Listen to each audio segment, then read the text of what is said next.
नमस्कार प्रेक्षकांनो, खरोखरी मातीच्या चुली या मालिकेच्या येणाऱ्या भागामध्ये जबरदस्त असा ट्विस्ट येणार आहे.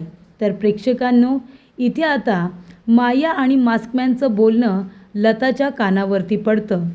इथे मायाने लताला बाहेर जाता येऊ नये म्हणून एका टेम्पोमध्ये मुद्दामून बसवलेलं असतं आणि तिची दिशाभूलसुद्धा केलेली असते. तेव्हा प्रेक्षकांनो, इथे आता लता बेशुद्ध आहे असं समजून माया आणि मास्कमॅन हे दोघेजणं बोलत असतात. तेव्हा इथे आता कॉलेजमध्ये असताना मायाचं ऋषिकेशवरती एकतर्फी प्रेम असल्याचं सत्य लताच्या कानावरती पडलेलं असतं आणि त्यामुळेच इथे आता जानकीचं आयुष्य उद्ध्वस्त करण्यासाठी माया आणि मास्कमॅन हे दोघेजणं एकत्र आलेले आहेत आणि जानकीपासून ऋषिकेशला दूर करण्यासाठी ऋषिकेश आणि ऐश्वर्याचं लग्न लावून देण्याचा निर्णय इथे मास्कमॅन आणि माया यांनी केलेला असतो. हे सत्य आता बोलत असताना मायाचं बोलणं लताच्या कानावरती पडतं आणि माया ही मास्कमॅन याला भेटलेली आहे आणि लताने आता कुठेही जाऊ नये म्हणून तिने मुद्दामून तिची दिशाभूल केलेली आहे हे समजल्यानंतर इथे आता लता काहीही न बोलता, मायालासुद्धा काहीही न सांगता तिथून पळून जाण्याचा प्रयत्न करत असते. त्यानंतर प्रेक्षकांनो, इथे आता सौमित्रने सांगितलेलं असतं की इथे इन्स्पेक्टर पवार यांना लीड मिळालेली आहे. तर प्रेक्षकांनो, इथे आता जानकीच्या आईच्या बांगड्या सापडलेल्या असतात आणि ती बांगडी ओळखल्यानंतर इथे इन्स्पेक्टर पवार म्हणत असतात की मागच्या वेळेलासुद्धा जानकी मॅडम म्हणाल्या होत्या की त्यांच्या आईच्या बांगडीचा तुकडा त्यांना सापडला होता, तर कदाचित त्या बांगड्या त्यांच्या आईच्या असू शकतात. रस्त्याने धावपळ करत असताना त्या फुटलेल्या बांगड्या त्यांना सापडल्या होत्या आणि त्यांना रक्तसुद्धा लागलं होतं. त्यामुळे आता लताला पकडण्यासाठी एक चांगली लीड मिळालेली असते. तेव्हा इथे सौमित्राने सांगितलेलं असतं की इन्स्पेक्टर पवार यांना लीड मिळाले, ते आता त्यांची संपूर्ण टीम कामाला लावून लताबाईंना शोधण्याचा प्रयत्न करतायत. तुम्हाला फक्त एकच काम करायचं आहे, तुम्हाला हे लग्न कसं तरी थांबवून ठेवायचं आहे. लग्न काहीही झालं तरीसुद्धा थांबवून ठेवण्याचा प्रयत्न करा असं सौमित्रने सांगितलेलं असतं आणि सौमित्रसुद्धा इन्स्पेक्टर पवार यांच्याबरोबर लताला शोधण्यासाठी गेलेला असतो. आणि तेव्हा प्रेक्षकांनो, जानकीने एक आयडिया केलेली असते.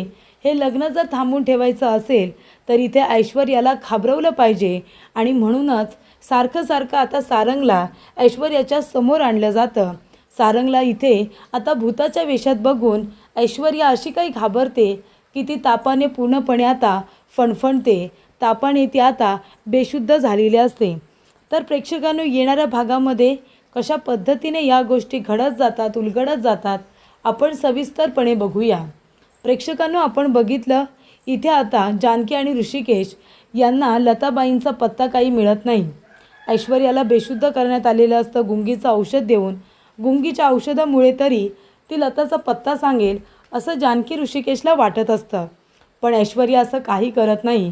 म्हणजे ती फक्त एवढंच सांगत असते की लता कुठे आहे मला माहीत नाही, लता कुठे आहे मला माहीत नाही, आणि ती हे खरं बोलत असते. पण जानकी आणि ऋषिकेशला असं वाटत असतं की ऐश्वर्या खोटं बोलते की तिला लता कुठे आहे हे माहितीच नाही आहे. पण नंतर प्रेक्षकांनो, इथे आता जानकी खूपच जास्त इमोशनल होते. जानकी म्हणत असते की ऐश्वर्या हे सगळं मुद्दामून करते, ती मुद्दामून माझ्या आईचा पत्ता मला सांगत नाही आहे, आता मी काय करू. तेव्हा इथे आता नानासाहेब म्हणतात, मग काय करायचं आता. तेव्हा प्रेक्षकांनो, जानकी म्हणत असते आता आपल्याकडे पर्याय नाही आहे, आता एकच गोष्ट आपण करू शकतो, ऋषिकेश आणि ऐश्वर्याचं लग्न लावून देऊ शकतो. तेव्हा इथे सौमित्र म्हणतो, वहिनी प्लीज प्लीज असं काही बोलू नकोस, असं कधीच होणार नाही, तू स्वतःच्या नवऱ्याचं लग्न त्या ऐश्वर्याबरोबर लावून देणार आहेस. तेव्हा जानकी म्हणते, मग मी काय करू, त्या ऐश्वर्याला आता ऋषिकेशबरोबर लग्न करायचंच आहे आणि त्यासाठी तिने माझ्या आईला वेठीस धरलं आहे, तर मी करू तरी काय. तेव्हा प्रेक्षकांनो, इथे आता ऋषिकेशसुद्धा इमोशनल होतो. तो म्हणतो, जानकी अगं असं नको बोलू, मी आहे ना तुझ्याबरोबर. तेव्हा जानकी म्हणते, ऋषिकेश आता आहात हो तुम्ही माझ्याबरोबर, पण उद्या असाल की नाही माहिती नाही, कारण तिलासुद्धा कळून चुकलेलं असतं. ऐश्वर्याबरोबर जर लग्न झालं तर ऐश्वर्यासारखी मुलगी आता ती ऋषिकेशला जानकीचा साधा हातसुद्धा पकडू देत नाही आहे किंवा त्याच्याशी तिला बोलूसुद्धा देत नाही आहे. तर लग्न झाल्यानंतर जानकी आणि ऋषिकेश या दोघांना ती एका घरामध्ये सुद्धा राहू देणार नाही. जानकीला घराबाहेर काढणार हे तिला आधीच समजलेलं असतं. त्यामुळे इथे जानकी इमोशनल झालेली असते. त्यानंतर प्रेक्षकांनो, इथे आता लता म्हणत असते की काय करायचं काही कळत नाही आहे. लताला इथे माया टेम्पोमध्ये घेऊन आता बसलेली असते आणि तेवढ्यातच तिथे मास्कमॅन येतो आणि त्या धुराने लता आणि मायाला बेशुद्ध करून टाकतो. कारण त्या दोघीजणी पळून जाण्याचा प्रयत्न करत असतात आणि म्हणूनच प्रेक्षकांनो, इथे आता मास्कमॅनने एका टेम्पोमध्ये त्या दोघीजणी बसलेल्या असतात. पण खरं तर रस्ता चुकवलेला असतो तो म्हणजे मायाने. कारण माया ही चांगली दिसते तेवढी चांगली नाही आहे. ती मास्कमॅनची कुणीतरी आहे हे नक्की, म्हणजे ती टीम मेंबर आहे हे नक्की. कारण ती जेव्हा इथे लता म्हणत असते आपण हायवेने जाऊया, तेव्हा माया म्हणते हायवे तिकडे नाही आहे आणि त्या चुकीच्या रस्त्याने ती आता लताला घेऊन जाते एका जंगलाच्या ठिकाणी आणि एका टेम्पोमध्ये मुद्दामून बसवते, जेणेकरून लता जानकीकडे जाता येऊ नये म्हणून. कारण तिला आता सत्यसुद्धा सांगायचं नाही आहे की मी इथे तुझ्यावरती लक्ष ठेवायला आहे म्हणून, तुमच्याकडून बदला घेण्यासाठी आहे म्हणून. तेव्हा इथे माया जबरदस्तीने एका सूमसाम ठिकाणी एक टेम्पो असतो आणि त्याच्यामध्ये बसवते. जर तिथे कुणीतरी आलं आणि या दोघींना काही केलं याची भीती माया बाळगत नाही, कारण तो टेम्पो तिथे मास्कमॅननेच लावलेला असतो. त्यानंतर प्रेक्षकांनो, इथे आता मास्कमॅन येतो, धूर करतो, त्या दोघींना बेशुद्ध करतो आणि तो म्हणतो की याच धुराने तुम्हाला बेशुद्ध केलं की नाही. पळून जाण्याचा प्रयत्न करत होता, ते सुद्धा माझ्या ताब्यातून कधीही ते शक्य होणार नाही आहे. त्यानंतर प्रेक्षकांनो, सौमित्र येतो आणि इथे जेव्हा सुमित्रा म्हणत असते आता काय करायचं आपण, त्या ऐश्वर्याने तर आपला प्लॅन फ्लॉप करून टाकला, तिने सांगितलंच नाही शेवटपर्यंत की लताबाई कुठे आहेत ते. तेव्हा इथे सौमित्र येतो आणि म्हणत असतो की वहिनी, इन्स्पेक्टर पवार यांचा फोन आला होता, लताईंना शोधण्यासाठी त्यांना एक लीड मिळालेली आहे. तेव्हा तुला फक्त एवढंच सांगितलं त्यांनी निरोप द्यायला की हे लग्न थांबवून ठेवा, काही झालं तरी लग्न होता कामा नये, काहीही झालं तरीसुद्धा लताईंना शोधल्याशिवाय आम्ही परत येणार नाही, हे मात्र नक्की. तेव्हा प्रेक्षकांनो, इथे आता माया ही आता लताला तिथेच ठेवते. लता अजूनही बेशुद्ध असते, ती शुद्धीवरती आलेली नसते. त्यानंतर प्रेक्षकांनो, इथे आता मास्कमॅन म्हणत असतो की म्हातारी खूपच जास्त आगाऊ आहे, चलाक आहे, इथून बाहेर पडण्यासाठी सरळ घरालाच आग लावून दिली. तेव्हा इथे आता माया म्हणत असते प्लॅन कुठपर्यंत आला आहे. तेव्हा मास्कमॅन म्हणत असतो की प्लॅन लवकरच सक्सेसफुल होणार आहे. तुला माहिती आहे का, उद्या त्या ऐश्वर्याचं आणि ऋषिकेशचं लग्न आहे. एकदा का त्यांचं लग्न झालं की ती ऐश्वर्या जानकीला घराबाहेर काढेल आणि त्यानंतरला या म्हातारीलासुद्धा आपण सोडून देऊ. मग तिला जे करायचं आहे ते तिला करू दे, म्हणजे आपला प्लॅन तर सफल होईल ना. तेव्हा इथे आता माया म्हणत असते नाहीतर काय, कॉलेजमध्ये असताना माझ्याबरोबर लग्न झालं नव्हतं ऋषिकेशचं, माझ्या आधी त्याने त्या जानकीला प्रपोज केलं होतं. मी खानदानी घरातले होते तरीसुद्धा त्याने त्या अनाथ जानकीला निवडलं, तिच्याबरोबर लग्न केलं आणि माझं त्याच्यावरती जीवापाड प्रेम असताना देखील त्याने माझ्याकडे साधं लक्षसुद्धा दिलं नाही. त्याने मला इग्नोर केलं आणि त्या जानकीच्या प्रेमात पडला आणि तिच्याबरोबर लग्न केलं. आणि जानकीसुद्धा माझी मैत्रीण असून तिने कधीच माझी भावना समजून घेतली नाही, आनंदाने त्याच्याबरोबर लग्न करून निघून गेली. तेव्हा इथे आता माझं प्रेम मला कॉलेजच्या दरम्यान मिळालं नव्हतं ना, पण आता इतक्या वर्षानंतर का होईना, पण आता जानकीलासुद्धा तिच्या नवऱ्याचं प्रेम मिळणार नाही, तिला जानकीचा नवरा परत मिळणार नाही, असं इथे माया म्हणत असते. तेव्हा लताने इथे सगळं बोलणं ऐकलेलं असतं. तेव्हा लताला कळतं अच्छा, म्हणजे ही माया माझ्या जानकीला ओळखते. तर कॉलेजच्या दरम्यान ऋषिकेशवरती प्रेम होतं आणि तेव्हा तिला ऋषिकेश भेटला नाही, तर आता ती माझ्या जानकीकडून बदला घेण्यासाठी इथे आली आहे आणि माझ्याजवळ गोडगोड बोलते. आता मला कळलं हिने मला चुकीचा रस्ता का दाखवला आणि का मला त्या टेम्पोमध्ये बसवलं, कारण तिला मला कुठेही जाऊ द्यायचं नाही आहे. कारण उद्या ऋषिकेश आणि त्या ऐश्वर्याचं लग्न होणार आहे आणि माझ्या मुलीच्या आयुष्याची बर्बादी.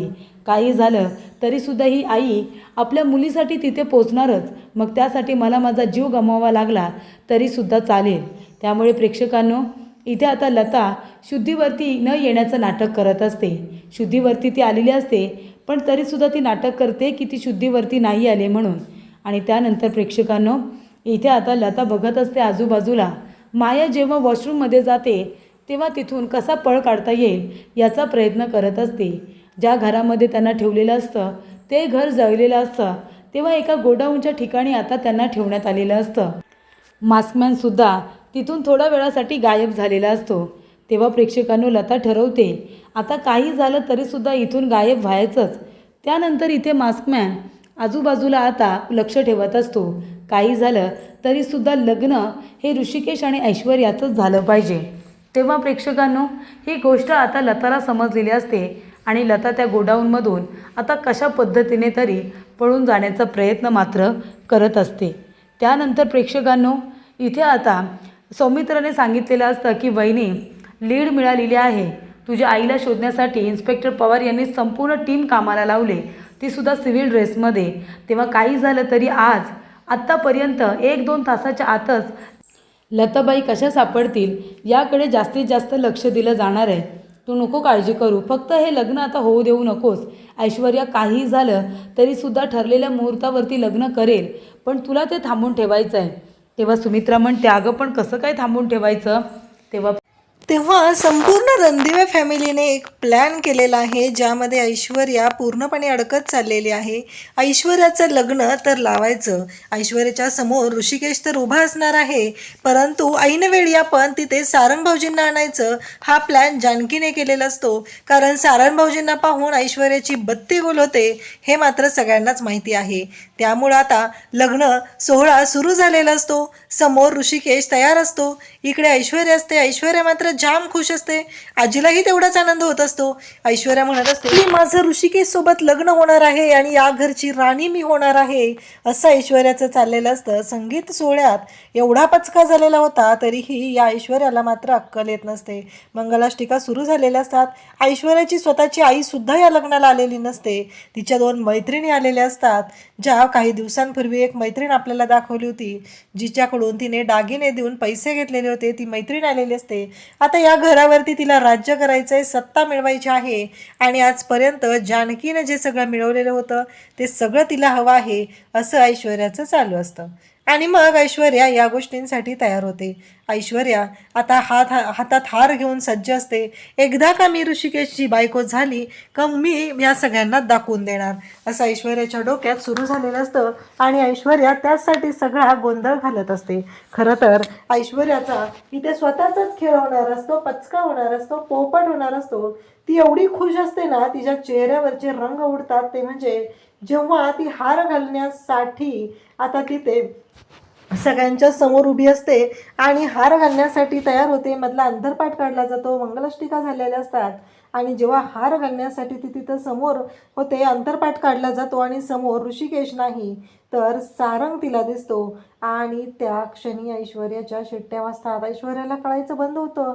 ऐश्वर्याला प्रश्न पडतो की हे काय झालं आणि ती घाबरलेली असते. तेव्हा जानकी तिथे येते आणि जानकी म्हणू लागते की अगं घाबरू नकोस ऐश्वर्या, तुला एकटीलाच नाही आम्हाला पण दिसत आहेत सारंग भाऊजी.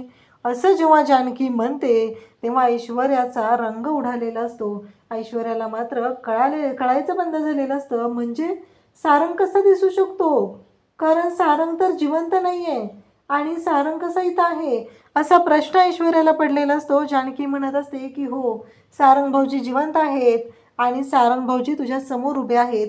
म्हणजे तुझा नवरा जिवंत असताना तू एका दुसऱ्या व्यक्तीशी लग्न करते. बरं, दुसरी व्यक्ती तर कोण आहे, तुझा सख्खा धीर, त्याचा संसार मोडून तुला त्याच्याशी लग्न करायचं आहे असं म्हणत आता इकडे सारंग बोलायला सुरुवात करतो. सारंग म्हणत असतो की काय वाटलं ऐश्वर्या, कारण माझ्या मरणाची तुम्ही वाट बघत होता ना.